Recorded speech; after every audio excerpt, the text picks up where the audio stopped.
안녕하십니까, 워럭입니다. 오늘은 그 퇴마 의식에 대해서 좀 정리를 해볼까 합니다.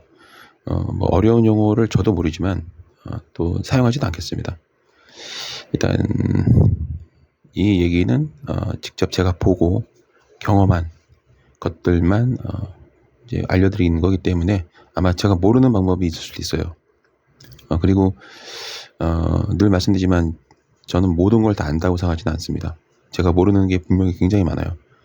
그렇기 때문에 혹시라도 제가 말씀드린 이 퇴마 의식의 종류 이외의 방법이 있다 한다면 댓글로 달아주시면 참고했다가 나중에 또 방송을 할 때 저도 좀 알아보고 또 다음 영상에서 또 소개하도록 하겠습니다. 일단 퇴마라는 거는 왜 할까요? 참고로 저는 이 영화환자라고 딱 말할 수는 없어요. 왜냐하면 귀신을 가끔 보긴 하는데 그게 가끔 수동적으로 보이는 거지 제가 막 봐야겠다 해서 보는 건 아니거든요. 그래서 여기 뭐 있습니까 했을 때 저한테 이제 보이면은 뭐가 있다 말씀드릴 수 있고, 안 보이면은 보이지 않는다 말씀드리는데, 제가 안 보인다 그래서 그게 없는 건 아닐 거예요. 제가 이제 아직까지 한 번도 영환자다운 영환자를 만나보지 못해서 그게 어떤 건지는 잘 모르겠습니다만, 대신 저 같은 경우는 이제 AI 안면인식 프로그램을 좀 많이 활용을 해서 제가 현장에서 보지 못했던 것들을 그 프로그램을 통해서 보기도 합니다. 퇴마를 하는 이유가 뭘까요? 퇴마를 하는 이유는 간단합니다. 우리한테 안 좋기 때문에 하는 거죠.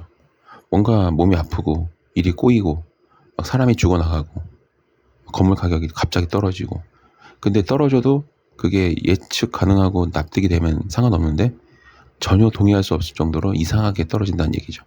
그리고 안 좋은 일이 생기는데 이게 왜 생겼는지 기가 막힐 정도로 이해가 안 되는 경우가 있습니다. 그렇다 하더라도 가장 안 좋은 거는 일단 사람이 죽어나가고 가족 간에 불화가 생기고, 그리고 자기가 몸이 아프고 정신이 점점 피폐해지고 그 극심한 우울증에 시달리고, 그리고 밖에 나가기 싫어지고 막 사람이 무서워지고 정상적인 생활이 안 될 정도로 이제 피해를 입는 경우에 퇴마를 고려하게 되죠. 귀신도 도움이 되는 귀신이 있고 도움이 안 되는 귀신이 있어요. 생각해보면 사람은 죽어서나 살아서나 똑같은 것 같습니다. 뭔가 신비적인 어떤 분위기를 조장하기 위해서 이런 말씀드린 건 아니고요. 저도 이제 직접 경험해보니까, 예를 들면 꼭 한 10시, 저녁 10시에서 새벽에 현관문에 막 그 센서등 있죠. 그게 계속 깜빡깜빡 하면서 켜지는 경우가 있어요. 그게 오작동이 아니라 뭔가 지나가면은 켜지잖아요.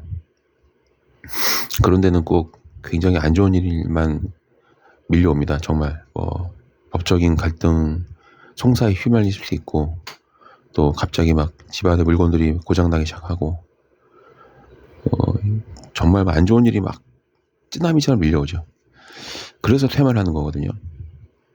그래서 퇴마를 하기 위해서는 기본적으로 본인들이 되게 힘들어야만 이제 하게 되겠죠. 근데 이제 이런 퇴마를 하는 방법을 제가 이제 직접 보고 경험하고 확인하는 걸 보니까, 첫 번째는 이제 영혼을 달래주는 그런 방법이 있어요.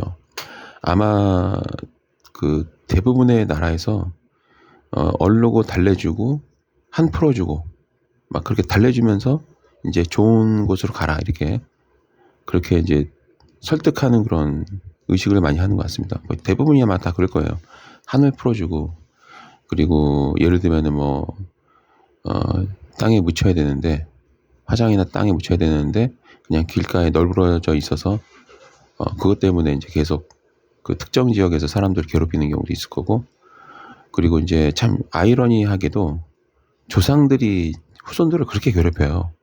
그래서 조상의 묘를 옮긴다던가 등등, 참 그 고약하기도 합니다. 왜냐면 죽고 나서 자기 묘자리가 마음에 안 든다고 후손들을 막 괴롭혀가지고 빚까지 내게 돼서 막 이장시키고 이게 자체가 참 저는 그게 너무 싫었어요. 저는 기본적으로 홀령은 달래준다? 뭐 이런 거는 좀 제 취향은 아니긴 해요.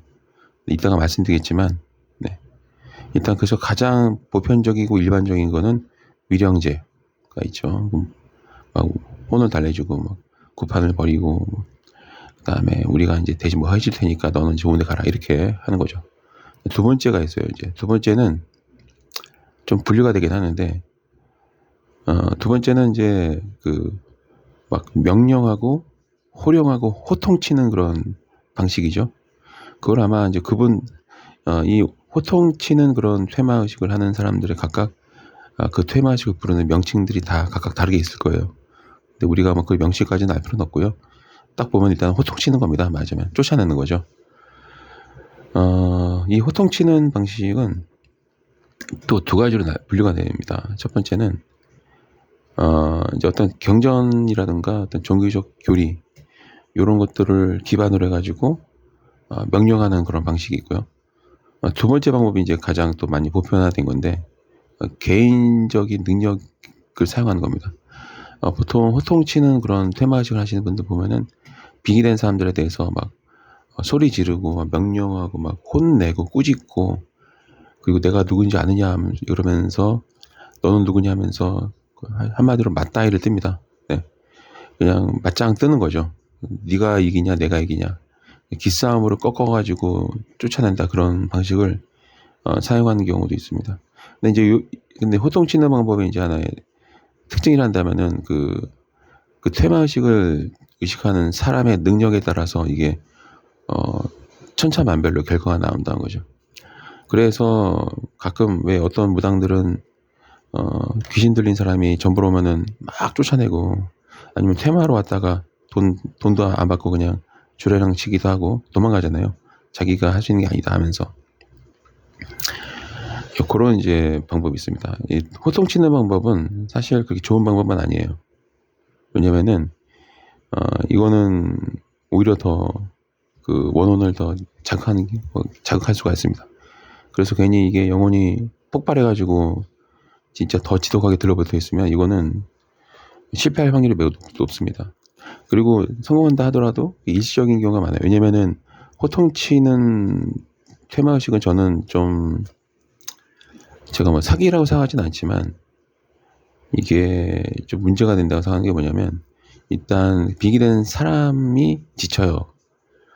사람이 지치면은 더 기력이 약해지고 그러면은 접신이 더 잘 됩니다. 빙의가 더 잘 돼요. 그러니까 귀신을 쫓기 전에 사람을 죽이는 거죠. 그래서 종교적으로 봤을 때도 이 호통치고 막 이런 괴롭히는 이런 방식은 자칫 잘못하면 사람을 죽일 수도 있습니다. 실제로 가끔 뉴스에 보도되는 게 이런 호통치고 막 강압적으로 퇴마를 하다가 오히려 귀신 쫓기 전에 사람을 죽이는 경우가 많거든요. 그래서 호통치는 방법은 저는 그래서 개인적으로는 제가 막 사기라고 말하기는 어렵지만 거의 사기에 가깝다는 생각을 합니다. 가장 저급한 방법이에요. 차라리 위령제 같은 경우는 좀 칭찬할 만하죠. 왜냐면 이거는 뭐랄까 마음을 감화시켜서 자발적으로 떠나게 하는 거잖아요. 근데 원래 죽고 나면은 다 누구든지 자발적으로 가요. 선택이기 때문에 자기가 스스로 자발로 그냥 가는 게 맞는 건데 그런 방식을 취하기 때문에 위령제가 차라리 낫고 호통치는 거는 진짜 가장 주먹구구식이고 원시적이고 가장 무능한 사람들이 한다고 생각합니다. 그러니까 아는 게 없어서 그냥 힘으로 밀고 나가는 게 호통치는 방법이에요. 내가 뭐 누군 장군이다 도령이다 하면서 막 호통치는 사람들 있잖아요. 최악의 방법입니다. 그다음 세 번째 방법은 좀 귀엽다고 할 수 있는데 이 빙의 접시된 귀신이랑 게임하는 경우가 있어요. 그러니까 막 뭔가 재물을 주면서 이게 원래 A라는 사람한테 빙의가 됐는데 A를 대체할 수 있는 뭔가 동물이나 뭐 사물을 만들어서 거기에 옮겨 붙게끔 하고 그거를 땅에 묻는 그런 게임하는 방법이 있습니다. 이거는 제가 게임이라는 표현을 쓴 이유가 다 있겠죠. 다른 용어가 되게 많을 거예요. 근데 우리가 그런 용어까지는 알 필요는 없어요, 사실. 그 용어를 모른다고 퇴마의식을 못하진 않아요. 이해하는 게 중요하지. 게임하는 거는 좀 웃기기도 합니다. 그러니까 인형을 만들어서 거기에 살살하게 헷갈리게 만들어가지고 그 인형으로 옮겨붙게 한 다음에 인형을 박스에 넣고 봉인한 다음에 땅에 묻거나 태우거나 막 이런 방법이 있단 말이에요. 그런 방법을 쓰는 분이 계시는데 이게 이제 저주 의식할 때 또 쓰는 방법이기도 하고요. 그러니까 처음에 말씀드렸던 위령제나 게임하기 방법이 또 저주 의식을 할 때 또 많이 쓰기도 합니다. 이게 좀 성공하면 재밌긴 해요, 굉장히. 그 다음에 이제 방법은 인신 제사를 지냈듯이 제물을 바치는 방법이 있어요. 근데 이게 이제 사람을 바친다는 게 문제죠. 그러니까 A라는 사람이 빙의돼서 피해보는 그걸 막기 위해서 A의 친인척 중에 한 명을 내세워서 대신 액바지를 시키는 그런 방법이 있는데, 이게 좀 끔찍하긴 하지만 또 가장 오래된 방법이기도 합니다. 굉장히 역사가 깊어요.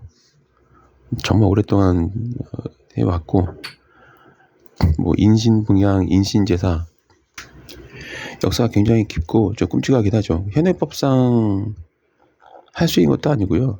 그리고 또 어떻게 한다 하더라도 좀 위험 부담이 좀 크기도 하죠. 왜냐면 생각해보면 가장 이것도 무식한 방법이긴 합니다. 왜냐면 A를 살리기 위해서 B를 희생시키면 의미가 없고 차라리 A가 죽도록 내비두는 게 낫죠. 그러니까 제가 이제 이 대수도명이네, 뭐 액바지네, 뭐 또 더 나아가서 인신재산에 이런 것들을 별로 안 좋아하는 이유가 좀 황당한 방법이긴 해요. 그러니까 그렇잖아요, 여러분. A한테 악령이 빙의가 돼서 A가 피해를 보고 있거나 죽어가고 있다. 근데 A를 살리기 위해서 B를 바친다? 그러면은 A는 살리지만 B는 죽이는 거잖아요.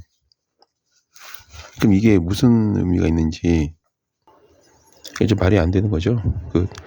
뭔가 테마라는 거는 사람을 구하기 위해서 하는 건데, A를 살리려고 B를 희생시켜서 B를 죽이고 A를 살리다, 이거는 좀 앞뒤가 안 맞는 것 같습니다. 그 다음에 이제 방법이, 이것도 이제 굉장히 보편적이고 일반적인 방법이에요. 자기가 모시는 신한테 기도를 올리는 거죠. 신에게 도움을 구하는 그런 방법이 있습니다. 그러니까 누구나 할 수 있고 또 실제로 하고 있고, 또 여러분들도 힘들면 아마 자기도 모르게 기도를 하거나 막 간절하게 호소하거나 그런 행위를 할 수도 있습니다. 그리고 뭔가 막 고립돼가지고 막 그랬을 때 마지막으로 이제 지푸라기라도 잡는 심정으로 평소에 믿지도 않았던 신에게 호소를 하는 거죠. 기도를 올리고. 신한테 이제 기도를 올리는 이런 거는 또 어떤 면이 있냐면, 일단 저는 이것도 나쁘지 않다고 생각을 해요. 왜냐면 기도를 막 간절히 올리다 보면은 뭔가 좀 깨닫는 게 생기는 게 많아요. 그리고 스스로가 좀 성장하는 그런 또 놀라운 효과가 나오기도 합니다. 왜냐면 이제 매일매일 기도를 올린다는 거는, 왜 이제 우리가 생각하는 목사, 뭐 신부님, 그 다음에 뭐 스님들, 이런 분들이 바로 맨날 신한테 기도를 올리는 행위를 하고 있거든요. 하다 보면은 이제 어느 정도 되면 뭔가 좀 깨우치게 되는 게 많아요. 그래서 신한테 기도를 올리고 호소를 하고 이런 행위 자체가 실제로 신이 있다 없다 그 믿음에 대한 그 여부는 상관없이 뭔가에 집중을 해서 계속 간절하게 기도를 하고 계속 예를 들면 퇴마를 하게 해달라, 귀신으로부터 나를 구해달라, 이렇게 뭔가 계속 호소하는 게 어느 정도 되면은 좀 득도까지는 아니지만 뭔가 얻어지는 게 좀 있긴 합니다. 물론 이것도 이제 뭐 부작용이 있겠죠. 잘못된 신한테 막 기도하고 있었는데 엉뚱한 신 붙잡고 기도하다 보면 오히려 빙의된 그 악령을 신으로 모시게 되는 그런 이상한 일도 벌어질 수도 있긴 하죠. 그래서 어떤 신에게 호소를 하는가도 되게 중요하긴 합니다. 그래서 저 명확하게 내가 어떤 신한테 기도를 올린다라는 거를 밝혀놓고 시작하는 게 좋아요. 자, 이제 마지막으로 하나, 제가 알고 있는 것 중에 마지막에 하나. 그러니까 뭐냐면, 바로, 섭리의 테마의식이에요. 이거는 제가 사용하는 방법입니다. 이거를 사용하는 사람은 아마 저밖에 없을 거예요. 섭리의 테마의식은, 삼라만상의 이치를 활용한다고 할까? 그러니까, 제가 이제 40이 다 돼서 깨달은 게 신의 섭리인데, 신의 모습에 대해서 제가 이제 몇 번 영상을 올렸잖아요. 그냥 믿으시면 됩니다, 여러분.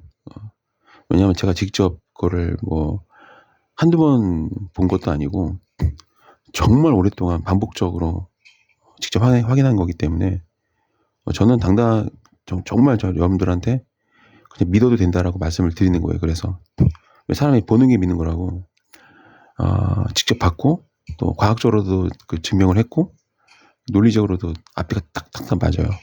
그래서 저는 한번 제가 깨달은 이 신의 섭리에 대해서는 한 채 의심이 없습니다. 진짜 의구심 자체가 없어요. 그냥 예를 들면 여러분들이 눈앞에 사과가 있고 사과를 입에서 먹고 있고 맛이 느껴지고 다 먹었더니 배가 부르고 사과가 있었느냐 없었느냐 있었다고 말하겠죠. 당연히 누가 옆에서 없다고 말하면 한 대 치겠죠. 그리고 예를 들면 예를 하나 더 들면 A라는 사람이 B라는 사람을 폭행을 가했어요. 여러분들이 바로 옆에서 그걸 봤어요. 여러분이 술 마신 것도 아니에요. 잠결도 아니에요. 그냥 봤어요. 그럼 법정 가서 증인 진술하겠죠. 증언하겠죠. 누가 거짓말이라고 하면 여러분들 화를 내겠죠. 왜? 봤으니까 바로 옆에서. 제가 깨달은 이 신의 섭리도 같은 상황이에요. 그러니까 저는 목격을 한 거예요.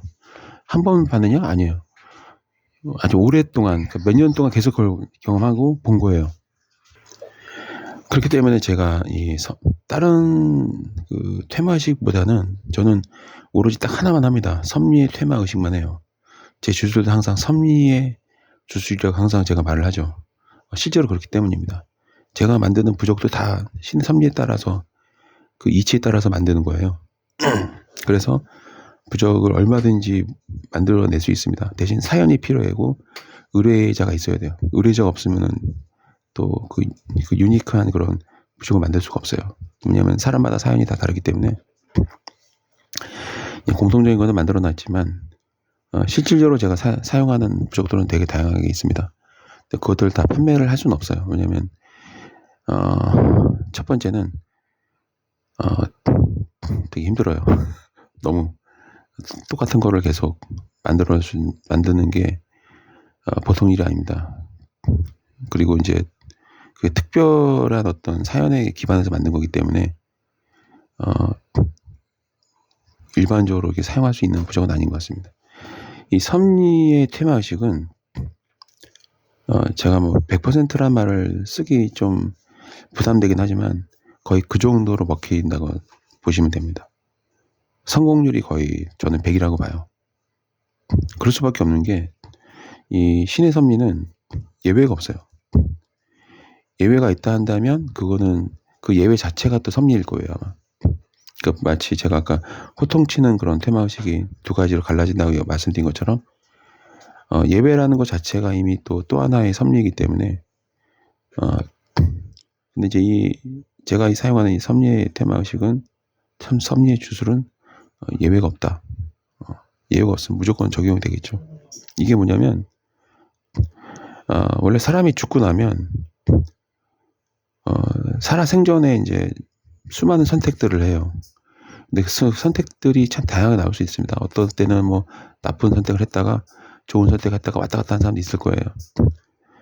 흔히 말하면 잡놈처럼 이제 어제는 착한 놈이었는데 내일은 나쁜 놈 이런 식으로 잡다하게 막 이렇게 사는 사람이 있을 거고 어떤 사람은 거의 평생 내내 우울증에 시달리다가 가시는 분이 계실 거고요. 아무리 옆에서 긍정적인 얘기를 해줘도 계속 부정적인 그런 사고방식을 벗어나지 못하는 사람도 있습니다.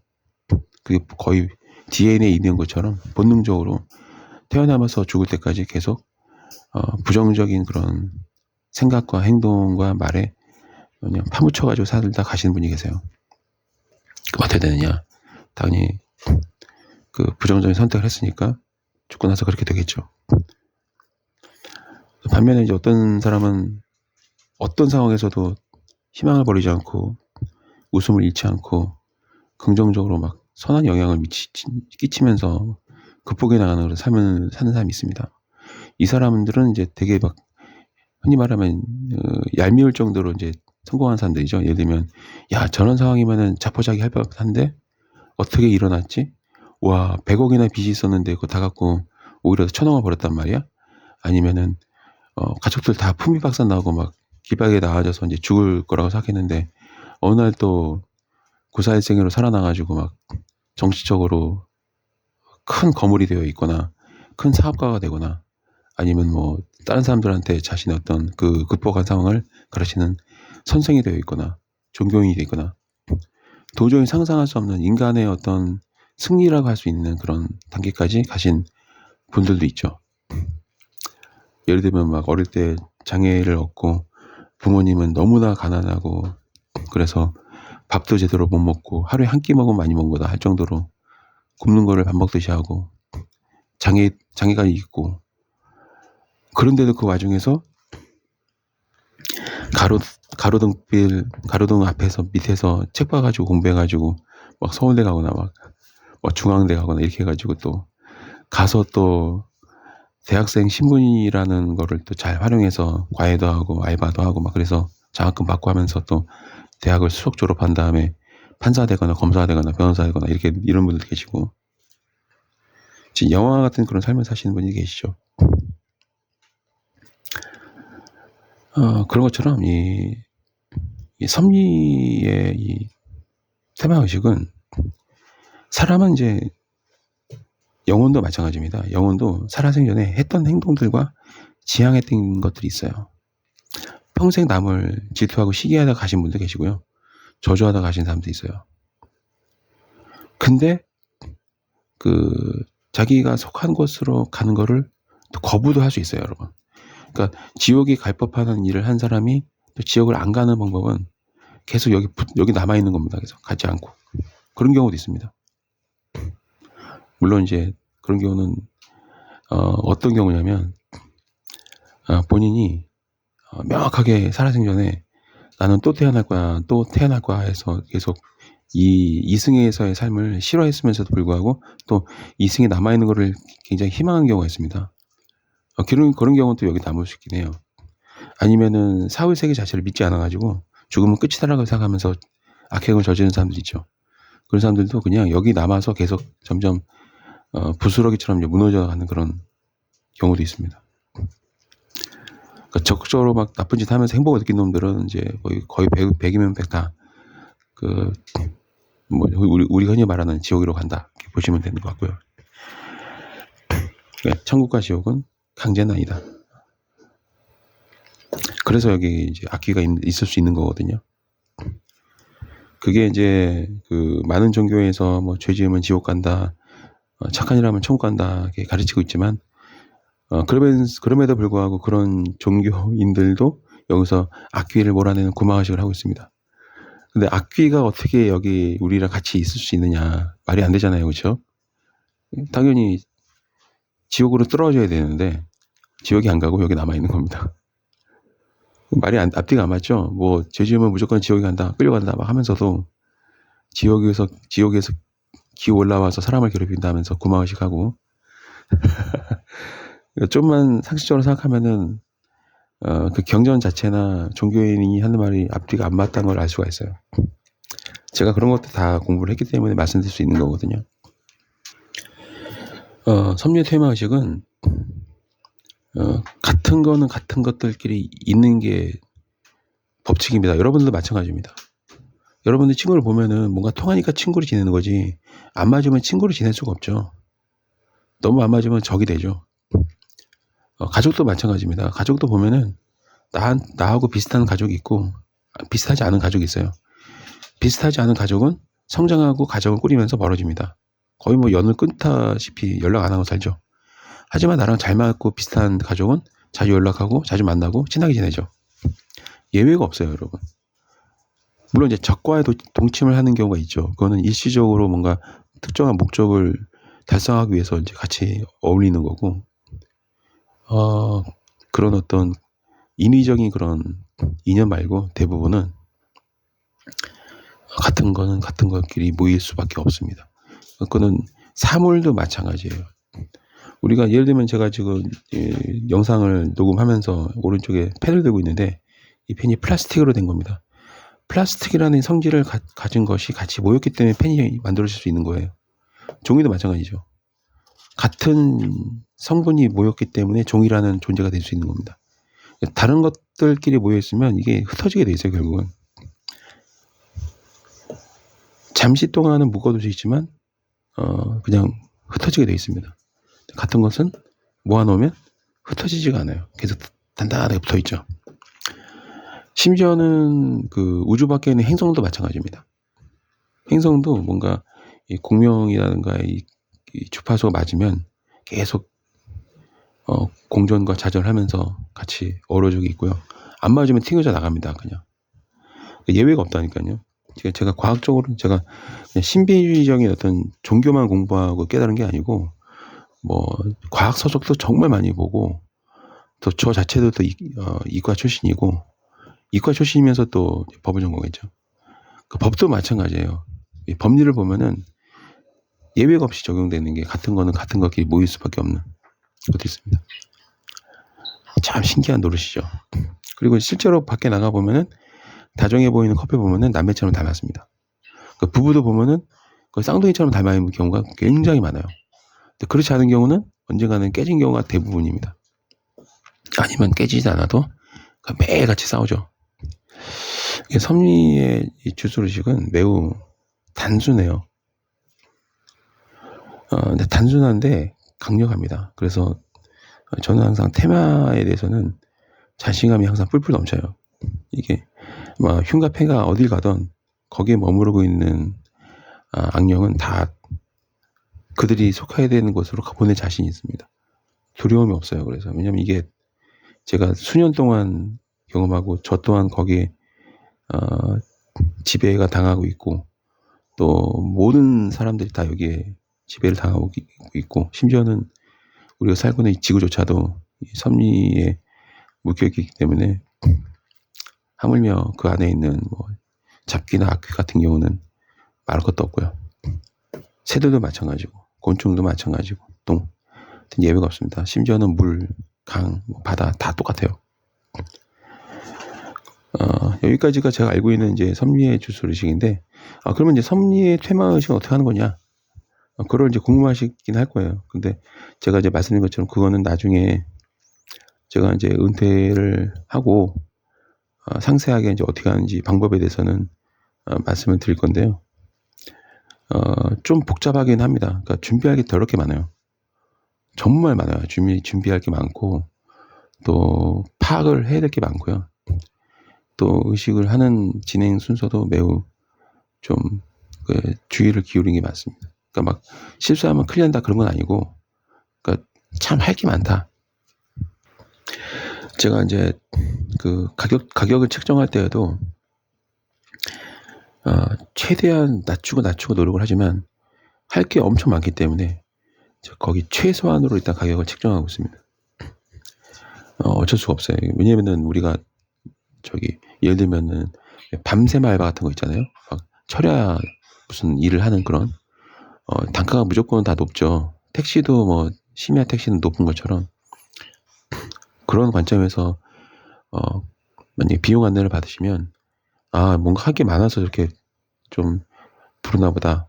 약간 부담되긴 하지만 그렇구나 생각하시면 되고, 그 비용 같은 경우는 좀 높으면 당연히 더 세게 하죠. 왜냐면 비용이 이제 올라가면 이제 제가 구입하거나 만들 수 있는 게 더 많아집니다. 그리고 질이 더 좋아지고 더 커져요. 막. 그리고 이제 일단 시간도 늘어나고 기간도 확 늘어나죠. 그러니까 맞으면 풍족하게 제가 뭔가를 구입하고 막 만들고 하면서 할 수 있기 때문에 비용이 올라가면 좀 기량을 좀 발휘할 수 있는 환경이 더 만들어진다고 저는 봐요. 근데 비용이 적으면 그 안에서 뭔가를 해야 되기 때문에 하고 싶은 거를 못할 때가 많아요.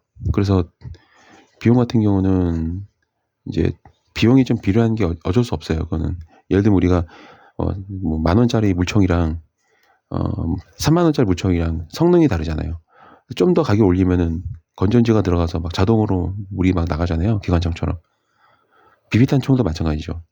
싼 거는 땡기고 쏘고 땡기고 쏘고 막 그래야 되지만 비싼 거는 저 총알을 비비탄을 막 다 불어넣고 그다음에 버튼만 누르면 그냥 기관총처럼 막 다다다다 나가잖아요.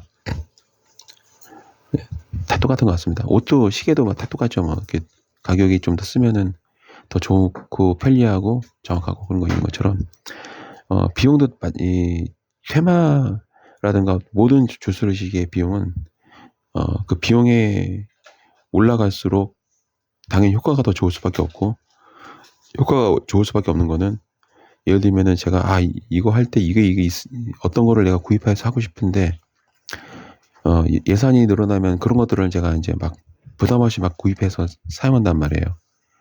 네, 그 아무래도 이제 제작하는 기간이 한 일주일 제작하고 준비한 다음에 하루 땅 하고 이렇게 그 기간이 또 3개월, 6개월 이렇게 늘어나면 더 잘할 수 있죠. 근데 예산 자체가 줄면은 좀 열악한 환경에서 이제 하게 되는 상황이 만들어지기도 합니다. 이게 참 그렇습니다. 근데 어쩔 수가 없어요, 이거는. 왜냐면 적자 보고 이제 이 의식을 할 수는 없기 때문에 그렇습니다. 자, 그래서 이제 이 퇴마 의식은 요렇게 이제 정리가 되고요. 처음에도 말씀드린 것처럼 제가 모르는 게 있을 거예요, 분명히. 근데 이제 아마 그거는 이제 뭐 예를 들면 물에 빠진 사람 구조할 때 쓰는 방법 이런 것도 다 여기 포함되는 거거든요. 그러니까 이제 제가 모르는 것들 중에 여러분이 아는 게 있으면은 그 댓글 통해서 알려주시면 좋겠고요. 그렇습니다. 자, 오늘은 뭔가 뭐 심각한 얘기 뭐 그런 것보다는 테마의식의 종류에 대해서 한번 말씀을 드려봤고 이게 약간 좀 재미가 있을 거라고 저는 생각합니다. 이런 방법이 있다. 다음번에는 이제 구체적으로 사례에 대해서 제가 이제 한번 말씀을 드려보도록 하겠습니다.